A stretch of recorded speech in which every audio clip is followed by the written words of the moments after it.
Welcome to the deep dive. Today, we're opening the books on, well, one of the most unexpected and frankly most valuable pivots happening in big tech right now. We are going deep on Alphabet, Google's parent company, and the quiet, very high stakes game they're playing in the silicon market.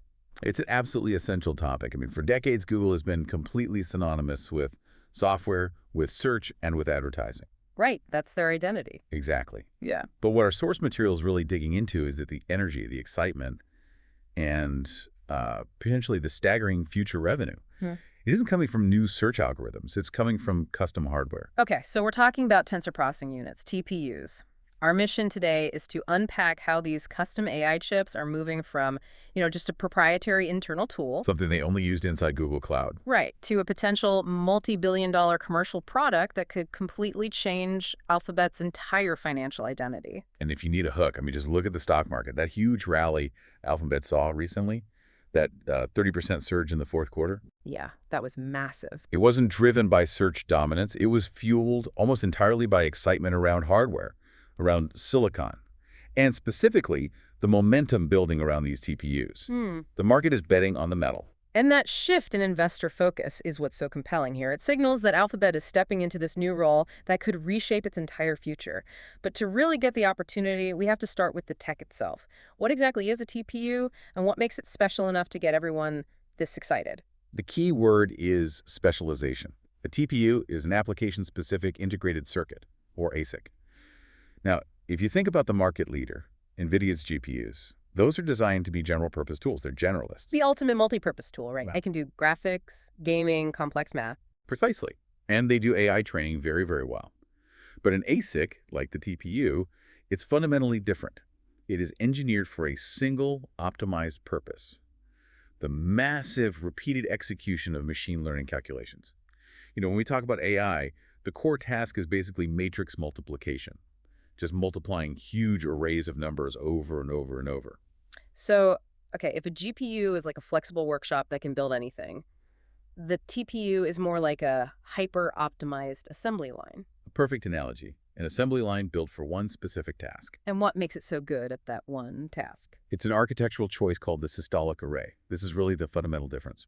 Instead of a normal chip, which has separate memory and processing units, the TPU integrates these processing elements into a two-dimensional grid.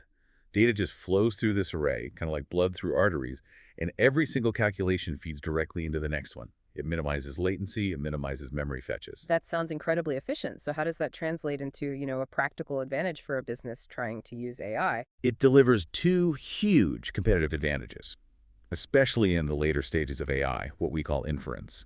First, you get speed and scale. For the same AI workload, you can achieve just far greater throughput. And second, efficiency. More bang for your buck. A lot more. You get more computation, more FLOPS, as they call it, for less power, and critically, for less cost. We're talking about TPUs being demonstrably cheaper and more energy efficient for running these huge generative AI models than the hardware that's dominating the market right now. And this efficiency suddenly matters exponentially because, as the source material points out, enterprises are just struggling right now. The costs are astronomical. They are, and the dependence on a single GPU supplier is creating this massive bottleneck for every company trying to move their AI strategy forward. So the demand for an alternative is there. It's at an all-time high. The long wait lists, the soaring capital required to get top-tier GPUs. Yeah. It means businesses are desperate for diversification. Yeah. For them, getting access to a system like the newest TPUs, the V4 or the V5e, it offers this industry-ready path to speed up their AI work without being completely beholden to the current monopoly. That need is what's driving all this investor interest. Okay, and this is where the conversation pivots from, interesting tech to potentially game-changing economics. Because until now, TPUs were mostly just used to make Google Cloud better. Right, to make it more competitive. But the sources are suggesting Alphabet is no longer satisfied with that. They're positioning these chips as a product in their own right, a marketable product. And that decision to go from an internal cost center to an external revenue driver. Yeah. That's the multi-billion-dollar strategic shift. Industry analysis is very bullish here. The suggestion is that if Alphabet really goes for it, if they aggressively commercialize this, the chip business could potentially rival or even Yeah. surpass the earnings power of Google Cloud itself. Rivaling Google Cloud. That's a huge claim. I mean, cloud is already a massive division. But here's the critical question I have. Alphabet uses TPUs to make its cloud offerings special. If they start selling the chips to everyone, doesn't that risk cannibalizing their own service? Yeah. Why would you buy cloud compute if you can just buy the optimized hardware yourself? That's the core tension, and it's a great question. The answer, I think, lies in two parts. First, Alphabet kind of wins either way.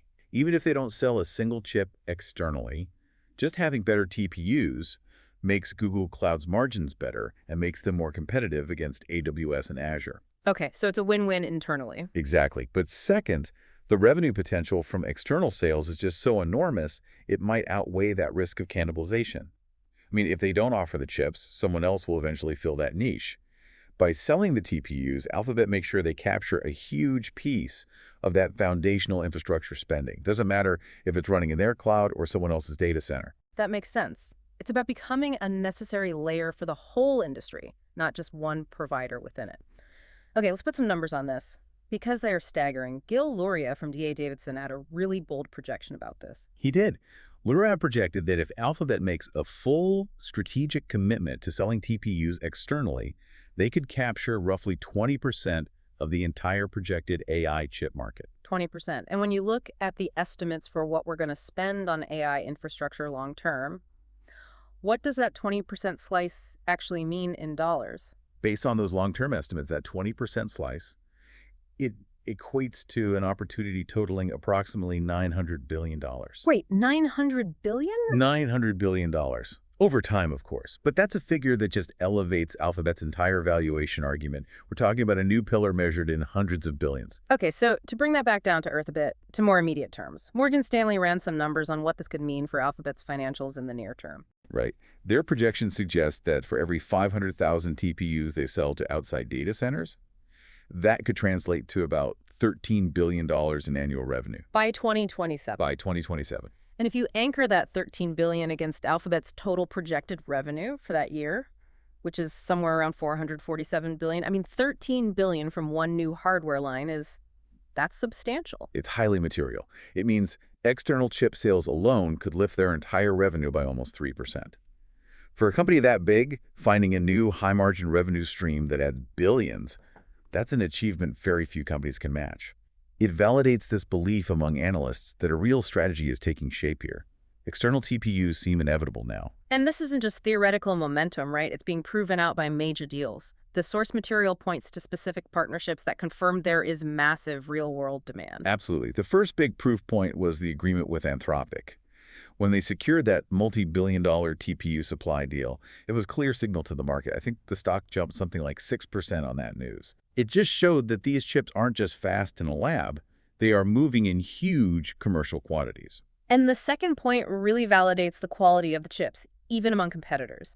Meta Platforms, one of the biggest AI players out there and a huge consumer of GPUs, is reportedly exploring access to Alphabet's chips. And that, to me, is maybe the biggest external validation you could get. When your direct competitor, a company with enormous scale and capital, is looking to buy your hardware, it proves you have something truly special. It suggests that even companies with their own AI plans recognize the superior efficiency of the TPU architecture for certain things. Now, if we zoom out a bit, we have to talk about how this hardware push connects to their software, specifically the Gemini AI model. This combination seems to be what creates that full-stack advantage everyone is talking about. Well, the launch of Gemini only intensified the spotlight on TPUs because, and this is critical, Gemini was designed from the ground up to run natively on TPU hardware. The model was actually trained and optimized for that specific chip architecture. It was. And why does that matter so much? Building the model to run on their own silicon versus, say, a general-purpose GPU. It's about optimization at every single layer. When you control both the model and the chip, you can achieve efficiency levels that are just unprecedented. They're not just adapting software to fit hardware, they are co-designing the two things at the same time.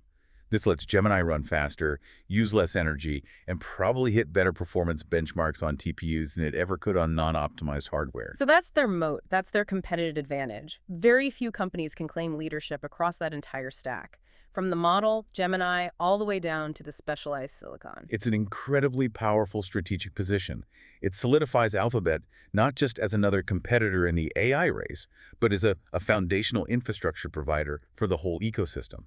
This vertical integration makes the TPU itself even more valuable. It's not just a piece of hardware, it's part of an optimized, integrated system. So if we step back and summarize the core conclusion from the sources, how should the listener really redefine Alphabet's identity going forward?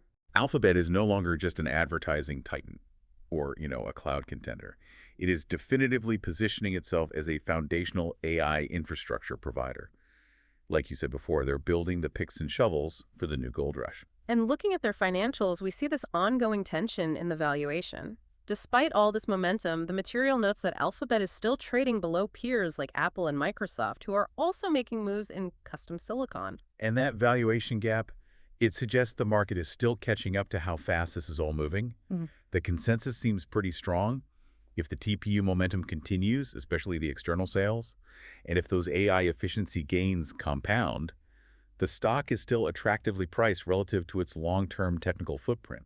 This is the hardware era really arriving for them. And they don't even need to replace the whole GPU market. They just need to offer a superior, specialized, and frankly, desperately needed alternative. And right now, that alternative looks like it could become one of the most profitable chapters in the company's entire history. Which really raises an important question for you, the listener, to think about as this market evolves.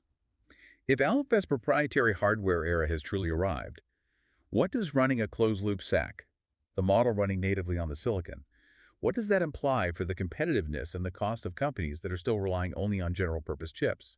Is diversification away from traditional suppliers now a strategic necessity for every tech leader? Or will this full-stack proprietary approach just prove too dominant to challenge? Something to mull over as you watch where the next $900 billion in the chip market actually lands.